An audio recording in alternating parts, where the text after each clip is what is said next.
মা বাবা গোপনে কত কান্না করে তোমার আমার জন্য দোয়া করে গেছেন। ওই মা বাবায় যদি মানুষ না বানাইতেন মানুষ হইতে পারতাম না। ও যুবক বাবারা, এই অল্প বয়সে কে না জানি মায়েরে কষ্ট দিয়া কাঁদাইছো, কত বাজে কথা বলছো, মা জানি কষ্ট পাইয়ে গোপনে কান্না করেছে।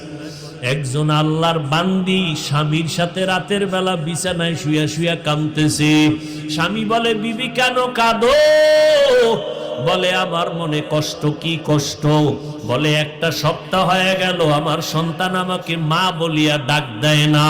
কেন? বলে, একদিন একটা অন্যায় করছে, আমি রাগ করছি।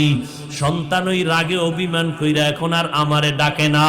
ঘরে আইসা খানা খায়া চুপচাপ নেমে যায়, আমার দিকে তাকায় না, মা বলে না। স্বামী বলে, বিবি একটু ধৈর্য ধারণ করো, একদিন দুদিন একটু দেরি করো, দেখবা সন্তান ভুল বুঝতে পারিয়া কাছে আসবে। আম্মা জান কাঁদে আর কয়, স্বামী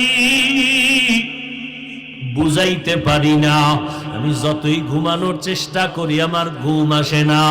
খানার প্লেটটা নিয়ে বসি, আমার মুখে খানা যায় না, কারণ আমার কাছে লাগে খানার থেকে ঘুমের থেকে আমার সন্তানের মা ডাকে এত মজা।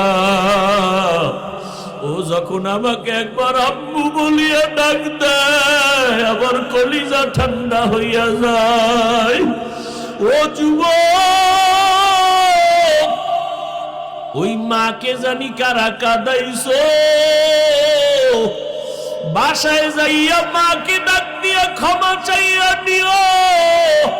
মাকে বলিও, মা আজকে এত বিশাল ময়দানে বয়ান হইল রে মা, কত আমার মতো যুবকেরা দেখলাম কান্না করলো, চোখের পানি ছাড়িয়া মোনাজাত করলো, আর আমার চোখে পানি আসলো না।